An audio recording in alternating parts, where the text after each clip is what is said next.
कौन सा मजबूत है, 1000 परतों वाला कागज का जेल या 500 पाउंड का पत्थर का जेल? जो पहले अंदर से भाग जाएगा वह पुरस्कार जीत जाएगा। अवे ने कागज की जेल चुनी, जबकि द जुआंग ने पत्थर की जेल। कागज की बनावट भले ही नरम और पतली हो, लेकिन 1000 परतें एक साथ मिलकर इसे लोहे की दीवार के समान मजबूत बना देती हैं। इसे हाथ से खोलना बिल्कुल भी संभव नहीं है। द जुआंग की पत्थर की जेल बेहद कठोर है, केवल बल के सहारे वह थक कर भी बाहर नहीं निकल सकता। होस्ट ने 2 उपकरण लाए, पत्थर, कैंची। कागज के खेल में पहले उपकरण चुनने का अधिकार दिया। इस राउंड में द जुआंग जीत गया। उसने कैंची चुनी। जानबूझकर ईंटें अवे के लिए छोड़ दी गयी। सोचा था कि कागज की जेल में ईंटें काम नहीं आएंगी, लेकिन उन्होंने देखा कि ईंटें काफी उपयोगी साबित हो रही हैं। जबकि द जुआंग उतना भाग्यशाली नहीं था। कैंची से पत्थर को रगड़ने पर केवल चिंगारियां निकल रही थी, कोई नुकसान नहीं हुआ। उसे अचानक अपने छोटे से चालाकी पर पछतावा हुआ।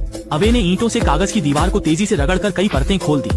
होस्ट ने उपकरण प्रदान करना जारी रखा। इस बार द जुआंग को फिर से पहले चुनने का अधिकार मिला। उसने एक बड़ा लकड़ी का हथौड़ा चुना, जबकि अवे को एक छोटा चाकू मिला।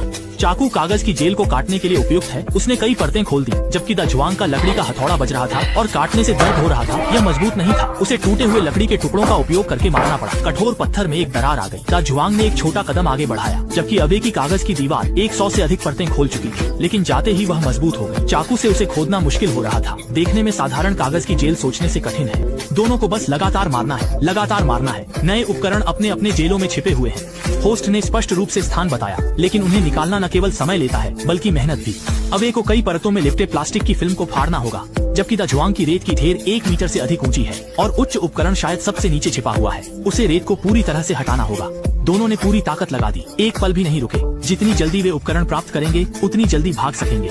अवे ने सबसे पहले पैकेज खोला और नया उपकरण प्राप्त किया। यह चाकू थोड़ा भारी है, यह अच्छा काम करेगा। अवे ने दीवार पर एक नई परत खींची, जो यह दर्शाता है कि उसने 200 से अधिक परतें खोल दी हैं, जबकि द जुआंग ने अभी तक आधी रेत भी नहीं निकाली है। उसके हाथ और पानी का उपयोग करना मुश्किल हो रहा है। नीचे की रेत और भी कठिनाई से बाहर आ रही है। वह थोड़ी पागलपन में है। उसने पैरों से बक्से को लात मारी और गिरती हुई रेत चारों ओर बिखर गई। अगर पहले ही पता चल जाता तो इतनी मेहनत नहीं करनी पड़ती। द जुआंग ने रेत के ढेर को बेताबी से खोदते हुए आखिरकार एक हथौड़ा ढूंढ लिया। बिना किसी रुकावट के उसने सीधे दीवार पर वार किया। पत्थर एक एक करके गिरने लगे। वह थक कर लाल हो गया, लेकिन हार मानने को तैयार नहीं था। यह तो पुरुषों के बीच की लड़ाई थी, लेकिन उपकरण कमजोर थे। जल्दी ही उसे रिटायर होना पड़ा। उसने केवल हैंडल का उपयोग करके मारना जारी रखा। अच्छी बात यह थी कि टूटे हुए पत्थरों का कोई सहारा नहीं था, इसलिए एक परत को तोड़ना बहुत आसान हो गया। अंदर का पत्थर बेकार हो गया। अवे की दीवार मोटी और मजबूत थी। जितनी अधिक उसने खोली उतनी ही अधिक परेशानी बढ़ती गई। बगल के फाइबर को कैसे साफ किया जाए? होस्ट ने नए उपकरण लाए।